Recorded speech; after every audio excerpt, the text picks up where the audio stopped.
د قرض د وصولولو دپاره یو بهترینه وظیفه نن سبا که تاسو وګورئ دا په هره معاشره کې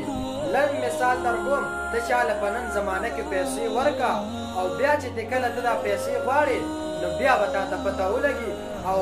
خبره دا د دې نه به منې کومه هم نه چې لا چاله پیسې مه ورکوئ ځکه یو مسلمان به وي د هغه به ډېر زیات ضرورت وي او چې تا کله د مسلمان ضرورت پوره کړو الله جل جلاله به تا ته اجر درکوي نو ورکوئ پیسې خلکو ته قرض هم ورته ورکوئ خو چې بې درنه په ښایسته طریقې سره تاسو له هغه پیسې درکوئ او نن سبا خو چې د چا نه پیسې اخلي بیا خپلې نو بیا به ورسره تعلق پرېږدي هله به یې درکوئ سپینې خبرې به کوو ځکه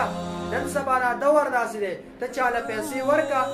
نو چې بیا دې ته واپس هغه پیسې اخلي بیا به ورسره دوستي پرېږدي بیا به ورسره یاري پرېږدي هله به پیسې درکوي بس چې کله یې ته پیسې وغوښتې ستا سره بیا هغه هر څه ختم شي چې د هغه څومره عمر هغه ملګرتیا وي هغه به بیا ستا سره د دغه کس ختمه شي چې کله دې ته پیسې وغواړې نو د هغې لپاره یو اسان عمل دی ستاسو به هغه رومري هم پاتې شي ستاسو هغه مینه محبت به هم پاتې شي او پیسې به هم درته درکړي دغه شان تاسو ته به پیسې هم درکړي ستاسو هغه ملګرتیا هغه کلیوالي به په ځای پاتې شي او دغه شان ستا هغه اخلاق هغه به چې کوم دی په ځای پاتې شي ځکه ته چې د یو کس نه پیسې اخلې ستا به ته به ورته بیا لازمي خبرې کې او تیزې خبرې به کې بد اخلاقي به ورسره کې ځکه هغه به ستا خبره نه مني ته به وایې چې یاره ما خو ورسره ښه کړي دي او دا وګوره زما د ښه هغه صله دا ده چې نن ما ته پیسې نه درکوي نو آلرډي به ستا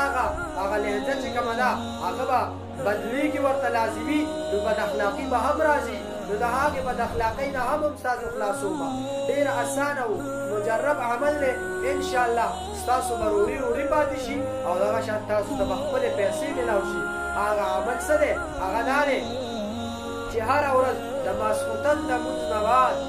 7 به څه کې 100 مرتبه دا به ته سوره یاسین د دې تلاوت پکې انشاءالله په یو څو ورځو کې دننه به تا ته پیسې هم میلاو شي ستا هغه ملګرتیا به په ځای پاتې شي ستا هغه یاري دوستي به په ځای پاتې شي او تا ته به پیسې هم وصول شي ښکلې خبره ده د ټولو ملګرو خدمت کې دا عرض دی چې دا ویډیو د چا خوښه شوي هغه دې مخکې هم شیر کړي نورو ملګرو سره والسلام ډېره مهرباني